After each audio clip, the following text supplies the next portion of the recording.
Hello and welcome back to another week of Pick Six. I'm your host, Rich Sadie. Last week, Reed and Marshall were at the top of the 4-2 record, so we kicked out the other two panelists. So let's meet our new panel.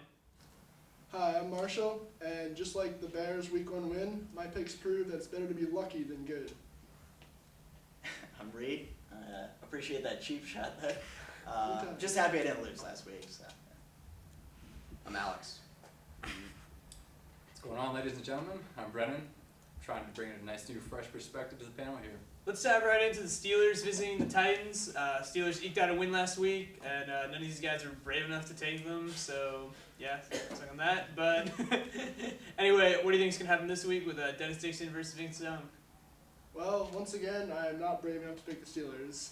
I don't think that their defense, even though it did look really good against the Falcons last week, I don't think they can handle Chris Johnson, and that alone I think will be enough to give Tennessee the win this week.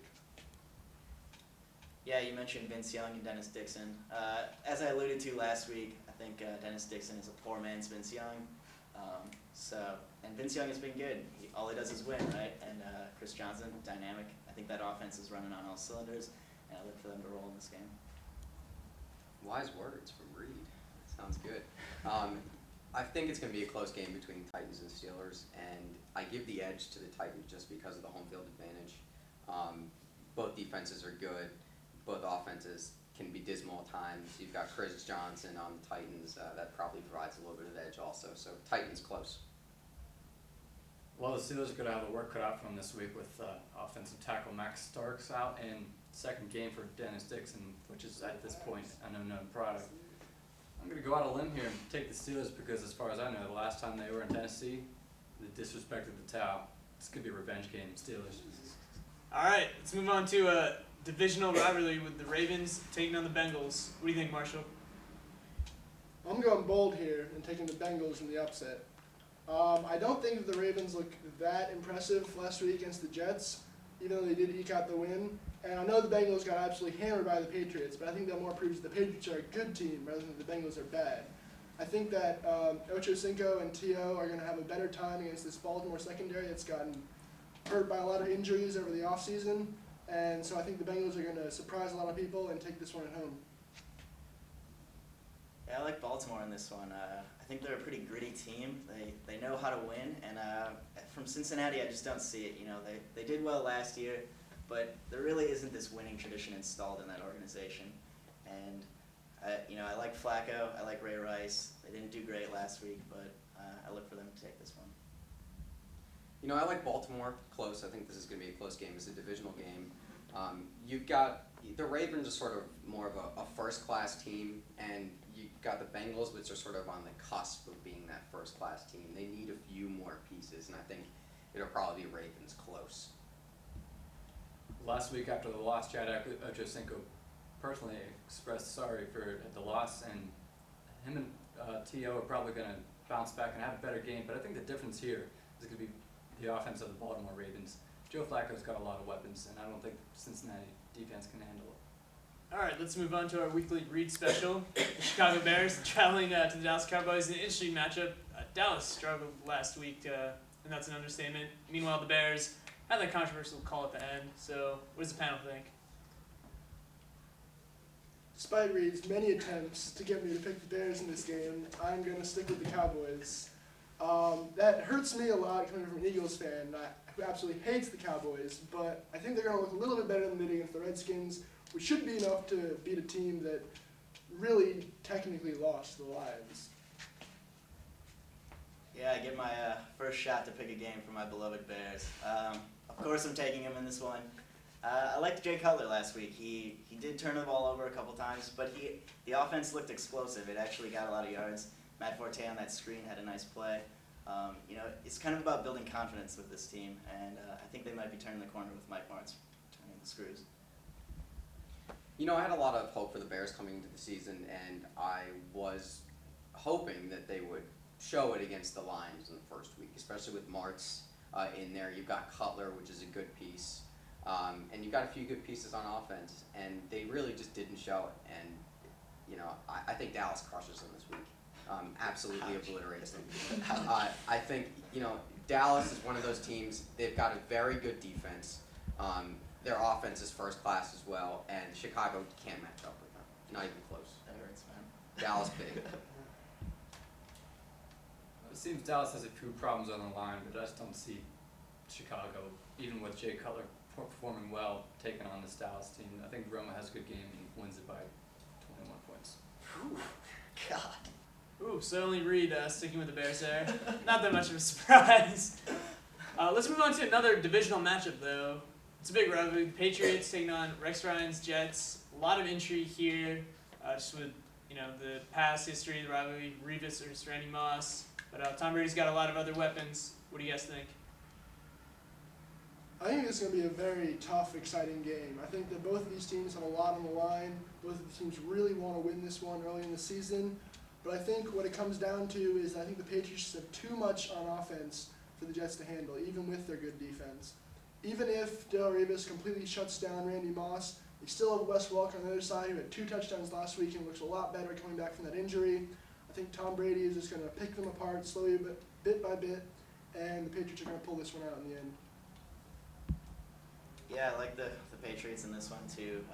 They got it going in the first week against the Bengals, and the defense played relatively well against a pretty explosive Cincinnati offense. I don't know. Wes Welker, he had a great game, and even if, like you said, even if Randy Moss is matched up against Revis, there's other options for Tom Brady to go to. The Jets are a vastly, vastly overrated team. It's incredible why they think they can win the Super Bowl. That escapes me. I have no idea why. Their offense last week, Mark Sanchez looked like he had never played football before. That was the worst, some of the worst, most dismal offense I've ever seen in a game. Their defense is very, very good. But New England has pieced together a defense as they do every year. They looked incredible against a pretty good team last week. New England by 10 points.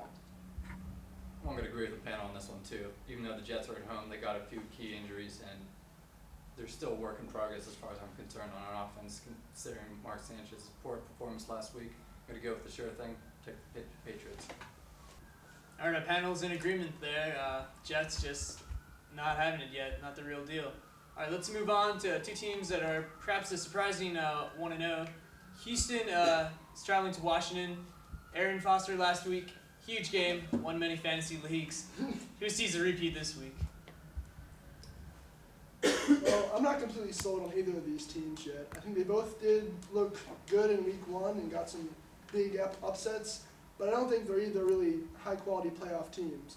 However, in this game, I think the Texans pull it out, and not so much because Arian Foster's going to have a big day, because I really don't think he's going to be able to pull off that performance again, but I think Matt Schaub will definitely step it up after kind of a not-so-great week 1, and I think he'll shred the Redskins, to be honest. Yeah, both of these teams scored big upsets last week. I don't really know where to gauge these teams, so I'm going to do something a little off the book and just flip a coin for it. Yeah, we're taking Houston in this one, in a close one. I really like Washington in this game, mostly just on pure instinct, but also because of the way their defense looked last week against Dallas. Dallas has got a really dynamic offense, and they were able to sort of bend but not break, and that defense has worked for them for many years. And I think now that because they're not playing a great Dallas defense, Houston's defense is pretty dismal actually. McNabb and Portis can step it up a little bit, and they'll probably, at least they'll beat that spread. Well, the saying goes, lightning never strikes in the same place twice. I say the Redskins are probably going to contain Arian Foster this week, and like Alex just said, McNabb is probably going to have a good game. Redskins.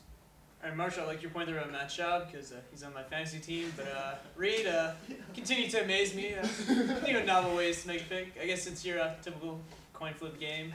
Thanks a lot for that one, Reed. Anyway, let's move on to the Sunday night matchup.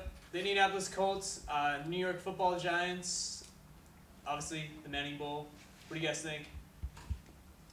Well, I think this one comes down to which Manning is better, and right now, as it's always been, it's Peyton. I think that while the Colts defense did look a little wary, I mean, they let up that all those big runs to Arian Foster. So I think the Giants' run game can do well against them. But what I think is going to end up happening is the Colts will jump out with a couple quick touchdowns with Peyton Manning early, excuse me. And I don't think that Eli will be able to hang with him in the end, and the Colts will come out on top. Yeah, everyone's pegging this matchup as the Manning matchup, but there are other players on the field. So I think the key in this game is going to be the two defenses, which one can contain the offense better. And I think the Giants' D is a better D. Last week Indy gave up a bunch of points, and they weren't looking good. And Bob Sanders went down last week. So in the upset, I'm taking the Giants in this. You know, like you were talking about the Manning Bowl, it's sort of completely the opposite for me being a Giants fan. The way I view this game is which pass defense can stop a third down play, because neither has proved that they can do that. What it comes down to is if Peyton Manning gets out to a touchdown or two lead, can Eli stick with him? And I don't think he can. It'll probably be a close game, maybe 27-24 or something like that, but I'm going with Indy. Like my colleagues here have mentioned, both teams have pretty shaky offenses, and it's probably going to be a high offensive scoring game.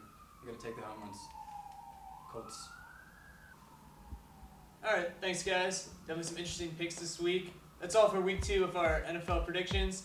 Tune back in next week, see how the guys did, see how you fared against their picks.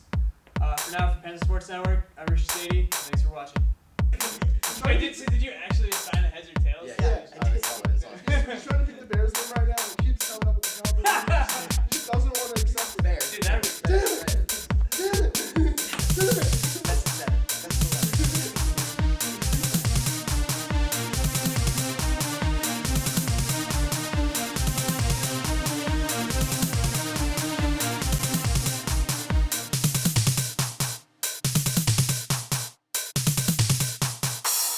Panther Sports Network.